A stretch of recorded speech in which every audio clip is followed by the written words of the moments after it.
Hi, it's Jessica Walden with the Greater Macon Chamber of Commerce.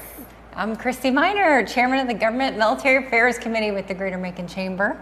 And this is your final legislative update. It has been so great being able to come together and give you all the briefest of updates.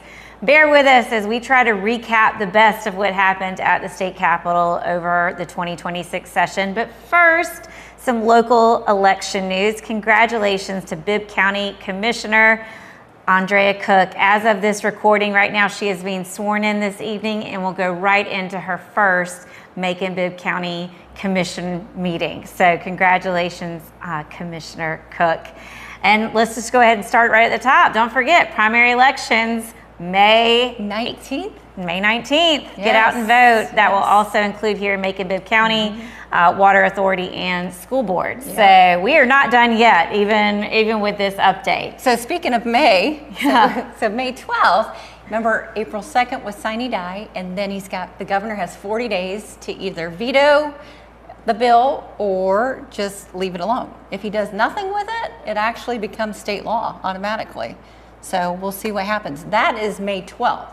So by May 12th, we'll know, okay, where did we land on a lot of these bills? A lot, income tax, property taxes, some of those things. The only things that we've passed so far are we're going to get a refund. If you filed taxes in 24 and 25, you'll get a refund based upon single filer or married, which is great, right? They did suspend the gas tax, which is great news, obviously. It's still in place right now.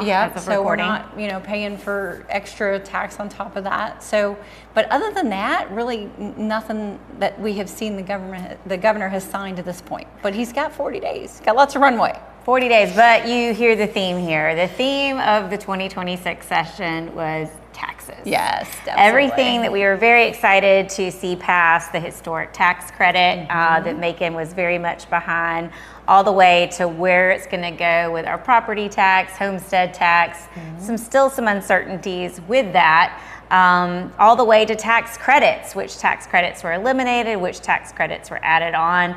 We will include a lot of that content in this newsletter as we recap from our partners like the Georgia Chamber, who were able to really keep an eye on those things. Of course, some of the things that we kept our eye on was legislation that dealt with our own legislative agenda in workforce, education. Something we're excited to see is a teacher retirement passed. What does that mean for us, Chrissy, here in our school system? I think it's really important for getting the teachers that you need. You can bring them out of retirement as well, and that's great incentive for them. So it's exciting to see a lot of these workforce development initiatives really get through this session. So we'll see if they pan out. We've got that 40, we're just like in that 40-day purgatory. In this waiting period. Yeah, see how it plays. Well, and I would say one of the other big hallmarks for us this session was just being able to get super engaged.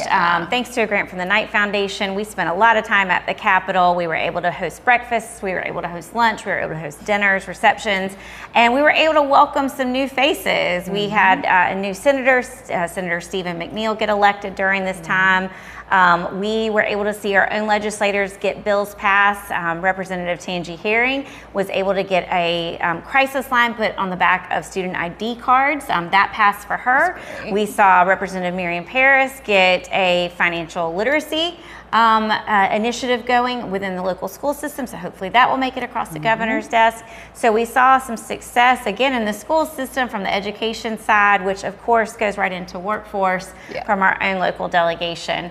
And hopefully more to come. If they don't know yet what a New Way hot dog is, they do now. They do now. Yes. Yeah, they had lots of those to go around this session. Lots of success with the New Ways on Sine Die Day. Absolutely. We had a full tent. We'll have some fun pictures from that. I can tell you that those were a hit. In fact, the mayor and I brought them all the way to the governor's office, all the way to the lieutenant governor's office.